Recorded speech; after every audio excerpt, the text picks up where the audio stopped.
all yr app cael ei ddefnyddio mewn amodau specifig. Dan yr amodau yna, all swyddog heddlu cymryd llun o berson, gall y llun yna cael ei cymharu yn erbyn y ddatabas o luniau mae'r heddlu yn berchen.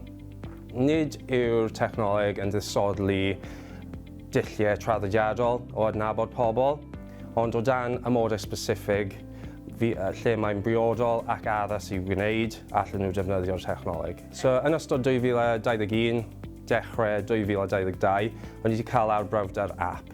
Yn ystod y pennod yna, oedd galwad wedi dod at Heddlu Ne Cymru o berson sydd wedi mynd ar goll o ardal arall y gwlad.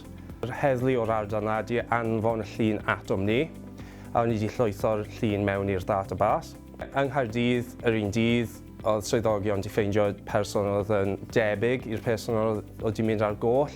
Wrth siarad y person, doedden nhw ddim yn fodlon rhoi unrhyw gwybodaeth amdano nhw. O'n nhw wedi defnyddio'r app a cael y canlyniad, oedd yn cadarnhau bod y person o'n nhw'n siarad â oedd y person oedd wedi mynd ar goll. A oedd y swyddogion yn gallu diogelu'r person yna a cael nhw nôl i'r ardal o'n nhw wedi dod o. Mae'r technoleg yn rhoi cyfle i'r swyddogion cadarnhau bod y person maen nhw'n siarad efo yw'r person gywir mewn eiliadau, heb yr angen i mynd nôl at swyddfa'r heddlu. Maen nhw'n gallu defnyddio'r technoleg i aros mas yn y cymunedau ac i gadw'r cymunedau yn saff. Ar ôl yr arbrawf, roedd yr adborth nôl o'r swyddogion yn posib iawn.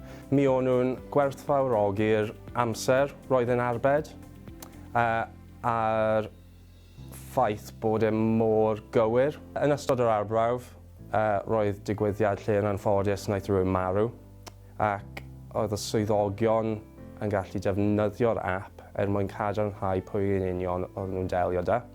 O ganlyniad, gall y swyddogion cysylltu â'r teulu yn gyflymach, yn hytrach na'r teulu ffeindio mas trwy'r newyddion neu cyfryngau cymdeithasol.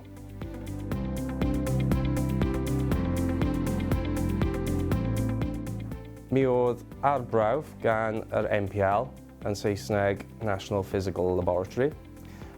Beth oedden nhw'n wneud oedd arholi'r algorithm mae'r heddlu yn defnyddio. Fel rhan o'r canlyniadau, wnaeth yr NPL dweud bod yr algorithm yn cael 100% cwirdeb. Beth mae hynny'n meddwl yw, os oes llun o'r person mae'r heddlu yn siarad â yn ddatabas y heddlu, a mae'r swyddog yn cymryd o'r person o ansawdd digon da, mi fydd yr algorithm yn ffeindio nhw pob tro.